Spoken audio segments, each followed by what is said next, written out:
next guest is an Emmy-nominated actor who stars in the NBC series Good Girls. Please welcome Christina Hendricks.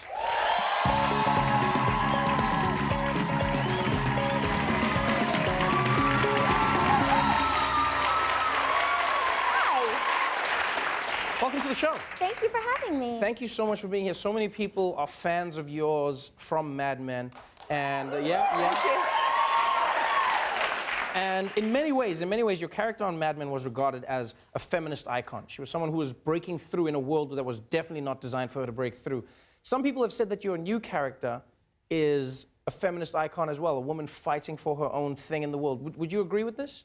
I do. I think women are really responding sort of this empowerment feel that we have on the show, and these three women who have this beautiful friendship and camaraderie that I think people are really responding to. Right. It's a different type of empowerment, though, because it's a story of three women, and if you haven't watched it, it's really funny. It's a story of three women who are great friends, and they're struggling, they're in debt, life is not going well, so they decide to become robbers.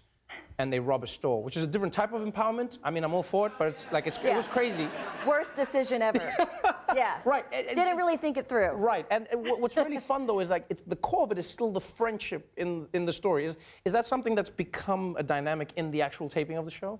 Oh, yeah. We're nuts for each other. I mean, we are texting each other all the time, all night long, Marco Polos, all night long, slumber parties. Right. I'm crazy for them. Let me ask you this. Incredible. If you were to rob a store, what do you think you would be best at in real? Because I always do that with my friends. I go like, "You'll never be the getaway driver. You suck." Oh.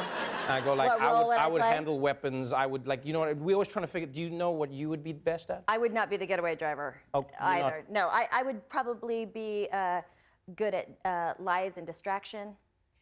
Like. I like that it's like lies the decoy. and distraction. Yeah. I think I'm Look over really there. good at both of those Look over things. there, a donkey. I lied and distracted you. Yeah, I think I would be good at like a decoy Right. kind of situation. Your character's really good at lying in the Yeah. shows. That's like her mini superpower, is Yeah. that she lies and nobody knows that she's lying.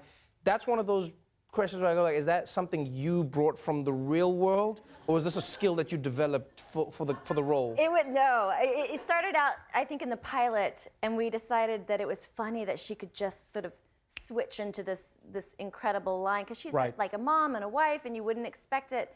And so it just started getting written more and more and more into the script, because we were like, this is such a weird, like, why is she so good at this? Right. I'm waiting for the episode where it explains why she's so good at lying. I think it'll be fun. Do people not trust you in real life, though? Because I won't lie, there's some characters, there's some characters I see on TV where I cannot forget who they are now, or I cannot forget that they do a certain thing. So do you have anyone who now just doesn't believe you when you say something to them? Oh, I wonder, actually. Like, does your husband's husband... like, wait a minute. For 10 years I believed you, but now I'm not so sure. There was no donkey. I'm a very trustworthy type. Right. Let's talk a little bit about some of the stories in the show.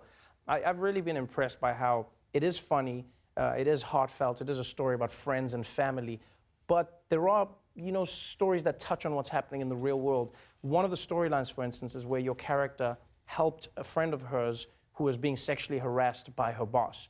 And you taped this before the Me Too movement. You recorded this before the movement really built up steam. Is it one of those stories where you look at it and go like, yeah, it was always happening, I wasn't surprised? Or were you genuinely surprised at how the story tied into what happened in the real world? I mean, this was written and filmed far before that. I was on Mad Men for years and years talking about these topics. Right. People, I think, are responding to it more right now because of what's happening, and I think that's fantastic that it's causing conversation and that it's a part of that conversation. But I'll tell you what, when you come around a corner and see someone you love in that situation, whether you're acting or real, I went into protective mode so quickly and immediately. You really do have a very visceral reaction when you see something like that, and I'm very close to May, and I came around that corner and I was like, don't you dare, buddy. I love that. Do you feel like that's maybe why you choose the roles that you do? Because it feels like all your characters have this strength about them as a woman. Is that something that draws you to the character, or do you think maybe just women's roles are written better that just end up on your desk? I mean, I don't choose roles because I think, oh, she's going to be a great role model or she's the strength. I mean, as an actress, you want to discover all sorts of things. Right. I just think that every woman has strength in her, and I think we have all sorts of things, and we have vulnerability, and I just I find exploring and trying to find the strength in someone very interesting. It's amazing. You do it well on screen. Thank I don't know if you lied to me through this whole interview, but I'll take it. Either way. I am not even Christina Hendricks. Thank you so much for being on the show. Thank you. The season finale of Good Girls airs Monday, April 30th at 10 p.m. on NBC. Christina Hendricks, everybody.